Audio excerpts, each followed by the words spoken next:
wala bu bougé mu ngi tourné léegi.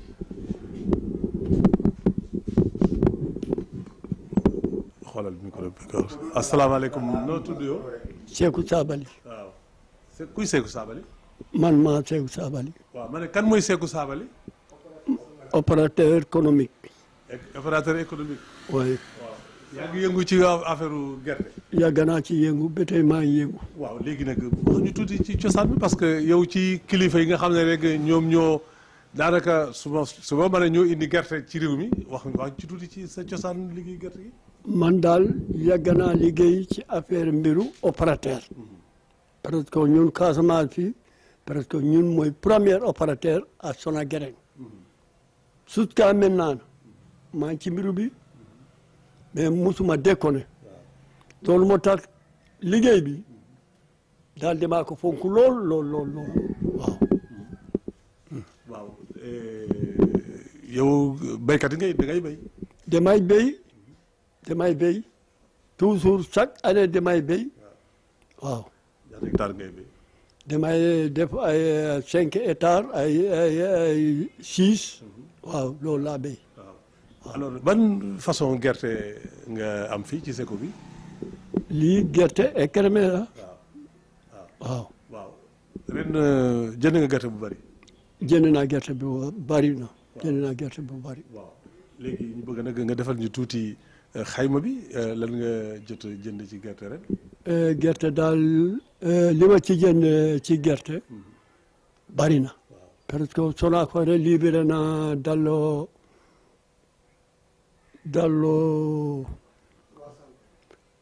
300 tonnes 360 tonnes laa libéré ci Sonacos mais semence fu ma nekk nii maa ngi bay fii semence bi dañu ma agréé ay 350 tonnes.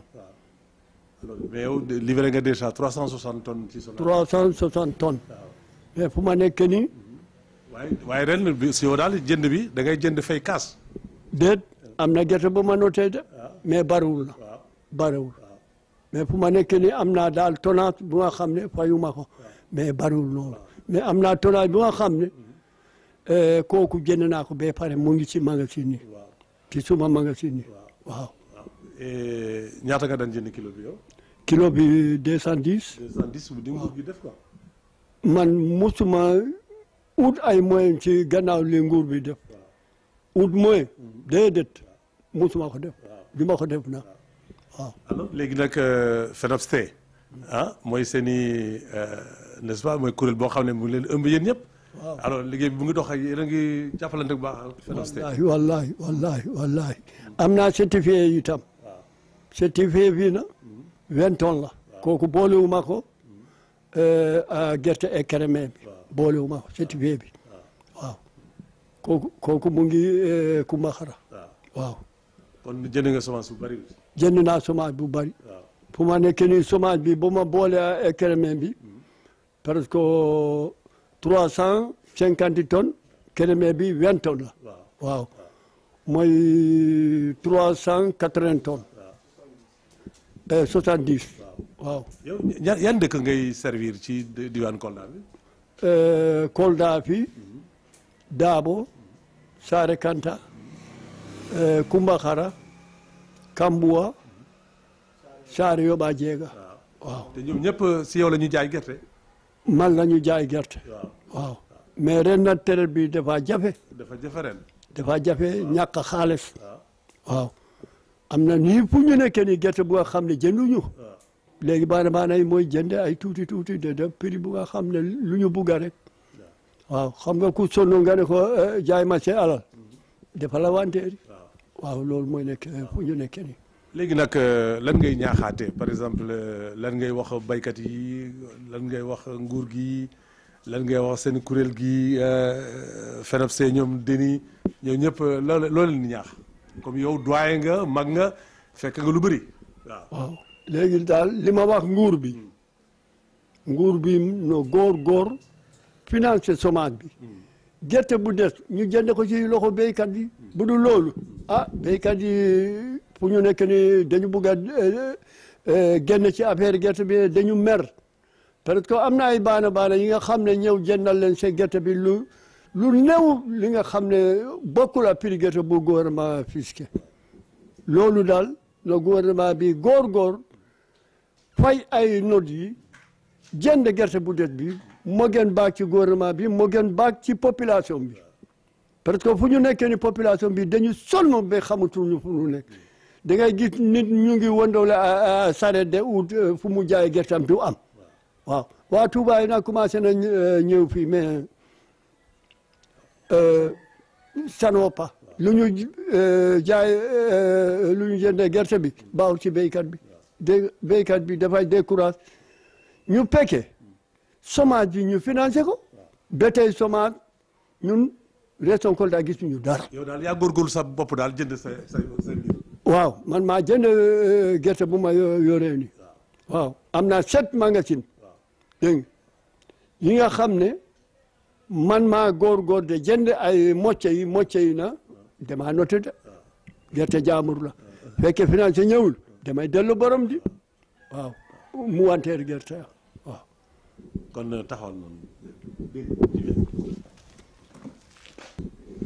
donc Déni présenté sa bopp yow yaay kan. man ma Denis Correa opérateur privé stockeur président des opérateurs de la région de Kolda. alors Déni dégg nga sa opérateur bi li mu wax le doyen Sékou Sabali alors yow léegi boo nar a d'abord en français si je dois tirer un bilan parle-nous d'abord du déroulement de cette campagne de commercialisation. D'accord, merci. Je vais d'abord revenir sur le doyen Sékou Sabali. C'est les piliers, les fondements de la filière arachidière à Kolda. Quand maintenant on commençait à privatiser, c'est-à-dire donner quelques points aux opérateurs, quelques points à l'UNUS, ils étaient les premiers à avoir. En ce moment, les opérateurs n'avaient que 25%. Voilà. Les opérateurs n'avaient que 25% des points. L'Union avait ça, la Sonacos avait le reste. On continue, mais finalement, l'Union est partie, la Sonacos, Sonagraine à l'époque, a laissé, et c'est que Sabali était là.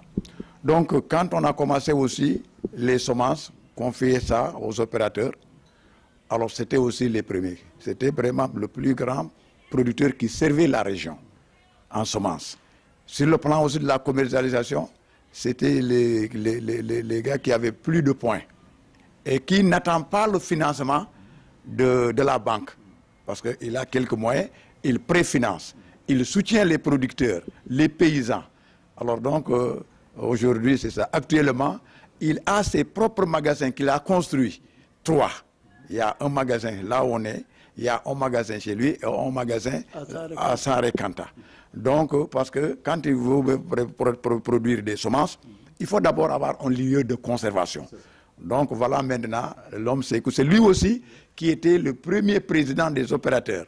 Jusqu'en 2015, quand on renouvelait, c'est lui aussi qui a pris. Sinon, on avait besoin jusqu'à présent de lui. Mais il a dit, compte tenu de son âge, de son état, il y a certaines choses aussi, il faut laisser d'autres et les encadrer. Et il m'a proposé, les gens ont accepté. Et jusqu'ici, je continue à bénéficier de son expérience, de ses conseils. Et de sa confiance. Ah, de sa confiance. Ouais. Voilà maintenant ça. Donc, concernant maintenant la campagne, comme il l'a dit, vraiment, nous, en Casamance, on a éprouvé beaucoup de difficultés. Beaucoup de difficultés. D'abord, le financement, Caro Usine est sorti un peu tard. Ensuite, quand c'est sorti, on a livré, mais quand on livre, le principe de Caro Usine n'a pas été respecté. Parce que le principe de Caro Usine, c'est je t'amène le produit que tu as besoin, tu l'achètes. Je retourne encore et j'achète. Mais les gens ont livré, l'argent n'est pas venu.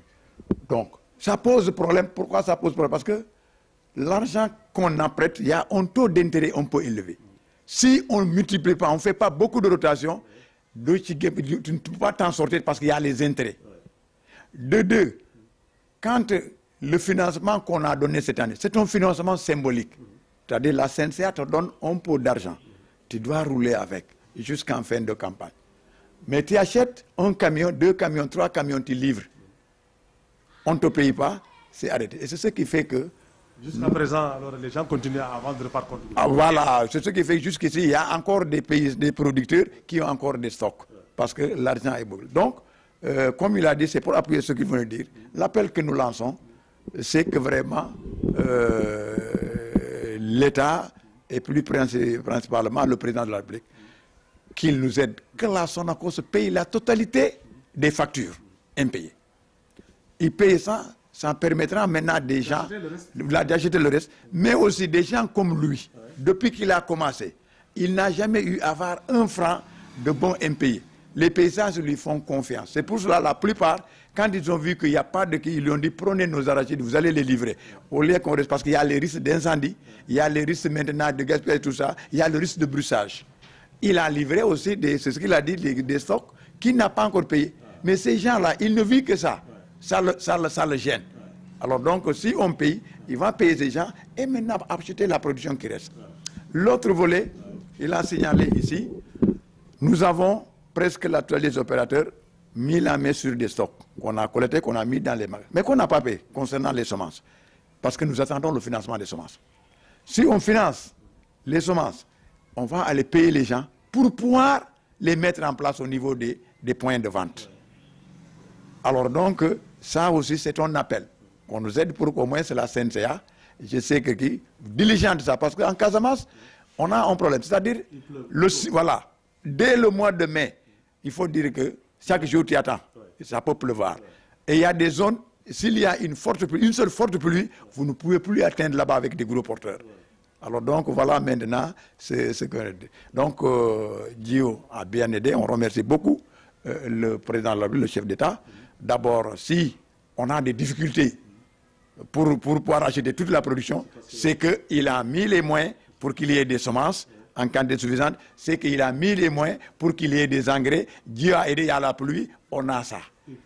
Une production. Maintenant, quand on réussit une campagne agricole, il faut réussir une campagne de commercialisation. Voilà. Sinon, il y a toujours un manque à gagner. Voilà. Et c'est ce que le président est en train de vivre cette année. Voilà. Merci beaucoup. Voilà.